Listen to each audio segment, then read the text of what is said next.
What's up, guys? Today we're going to be talking about cheap lenses and the Blackmagic Pocket Cinema 4K. You may be asking yourself, why would anybody want to put cheap lenses on a camera that produces images as good as the Blackmagic Pocket Cinema 4K does? The first reason is not all cheap glass is bad glass. You just have to search for the right lenses.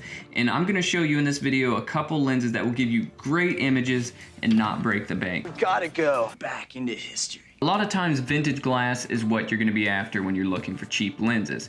Now that does come with a few, minor setbacks, because vintage glass doesn't always necessarily agree with you, because it can act crazy from time to time depending on the shoot that you're on. Now, first and foremost, almost all vintage glass is going to be full manual, so you're not going to have autofocus, you're not going to have auto aperture, you're not going to have any of that. You're going to do it all by hand, which is fine if you're used to, pulling focus, or if you're used to shooting with cinema cameras, that's going to be your normal. But if you're putting it on something like the A6400 or something like, one of the newer Canons that have this amazing autofocus ability, it's going to take some getting used to. It's not going to be something that you're going to learn overnight. It's definitely something that has an art to it. So moving on, with the look of vintage glass, it's not something that you can get straight away with, newer lenses, because these lenses have a whole lot of character to them. And a lot of that character comes from how the lenses were manufactured back then,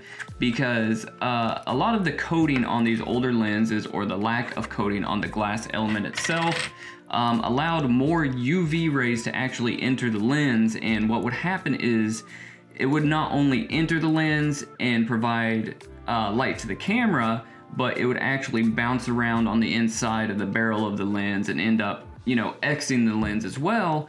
And that would, cause all of those insane flares that you see from vintage glass. It would also do some of those unique and sometimes unwanted color reproduction and washing out images and making them look, more or less contrasty than what you initially hoped for. So, why would you ever want to shoot with a lens that is unpredictable and can do all of these weird things?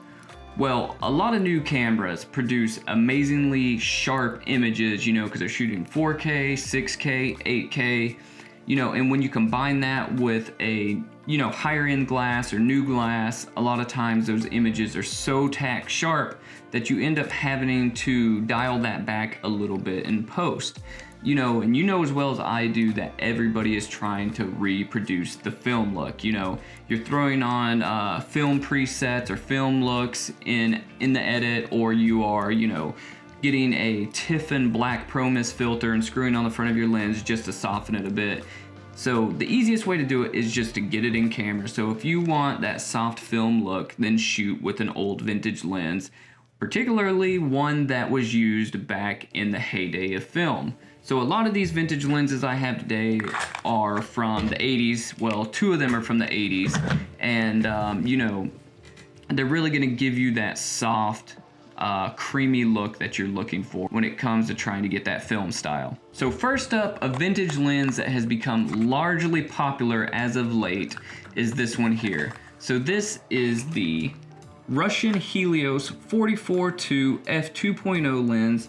The one I have is from the 80s. When we talk about character, this lens has it. Not only does it flare nicely, but when you shoot wide open, that is where it really shines. It gives a swirly bokeh effect that I've only ever seen in this lens, and I think it is awesome. Surely it's not going to work on every type of shoot, but hell, get creative and bust this lens out and your footage will instantly have that creamy vintage look to it. One plus about this lens, it is built like a tank. Its all metal construction makes it feel robust in your hand and gives you back the confidence that social media has robbed from you. I just have this M42 to micro 4/3 dummy adapter on it, and it works fine. I'm not working with a Metabones or a Viltrox adapter right now, and it's working fine. But I believe the adapter and the lens itself ran me 50 bucks on eBay, and I think it is a great bang for your buck, and it's super unique. The second cheap vintage lens we're going to check out is the Sakar 28mm f2.8 lens. This all-manual lens mimics the old Canon FD lenses, and it's an EF mount. However, it is made by Sakar, which from my knowledge, Sakar used to be a major player during the film photography days, and now their website just says that they basically lease brands. So I know that they lease like Razor and Vivitar and some Kodak stuff and Polaroid stuff, so I'm not actually sure what they do. They do a bunch of things. However, this lens in particular is great. It was manufactured in Japan in 1987 and is tack sharp. Just like the Helios, it provides a ton of character that is hard to get elsewhere. The lens flares nicely without a ton of fringing and is built solid. This again is built, all metal, which, is great for any sub $100 lens. Any lens you get now that's this cheap is going to be a plastic piece of junk. As I mentioned, this lens is an EF Canon mount, so I had to get a dummy adapter for this too. And it's just a Canon FD mount to a micro 4/3 mount. The only thing I would change on this lens is the clicked aperture. So if you've ever worked with an old manual lens, and you know that it clicks. A lot of these click with the aperture, and that's really no good for video, because you want to be able to ride that aperture and you want to be able to go in half stops, not full stops, especially if you're just moving. Plus, it takes a little bit of, heft to actually get that aperture to move instead of it being smooth, and that can also introduce camera shake and whatnot when you're trying to really click that thing around in a circle. So I do plan on declicking this lens myself. That is, essentially opening up the lens and removing the little piece that makes it click, and then it will be a smooth aperture. So be on the lookout for that video, because we are either going to make this lens twice as awesome, or we are going to turn it into a pile of junk. Either way, it should be a good time. The third very affordable but not vintage lens, look at the size of this, is the SLR Magic 8mm f4.0 lens. Now, this lens, do not judge it by its size, because although this lens looks absolutely ridiculous on the Blackmagic Pocket Cinema 4K, this lens packs a punch. This lens not only has tons of character, but it also produces a super sharp image, and again, built out of all metal. My only complaint about this lens is how hard it is to adjust the aperture and how tiny the lens is, which can be a good thing as well as a bad thing, because if you put this in your bag, it's not going to take up a whole lot of room. Plus, it's hard to find a lens that is this wide and this cheap that is natively micro 4/3 mount.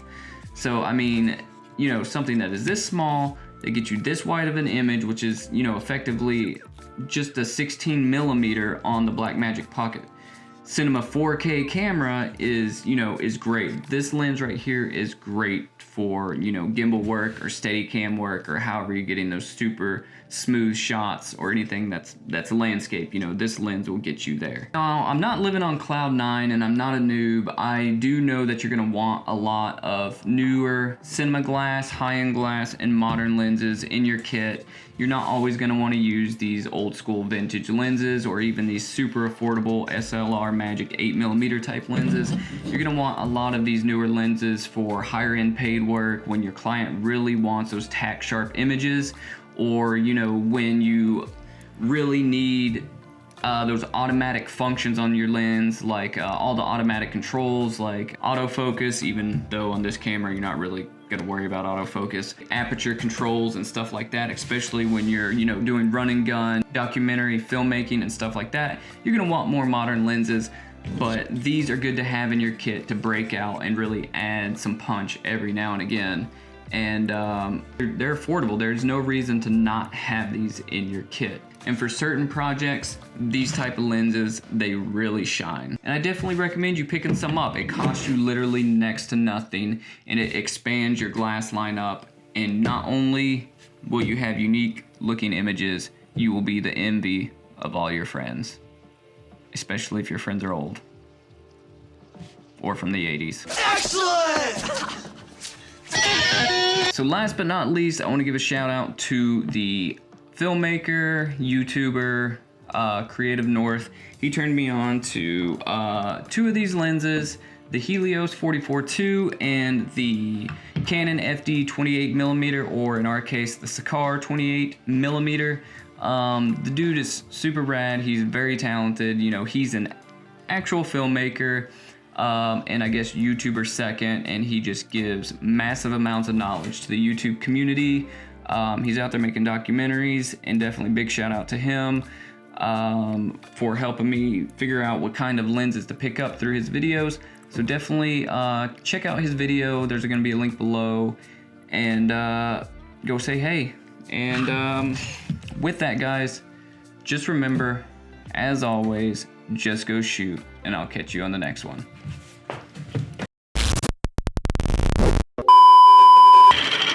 Oh my God, I wasn't even holding the right lens.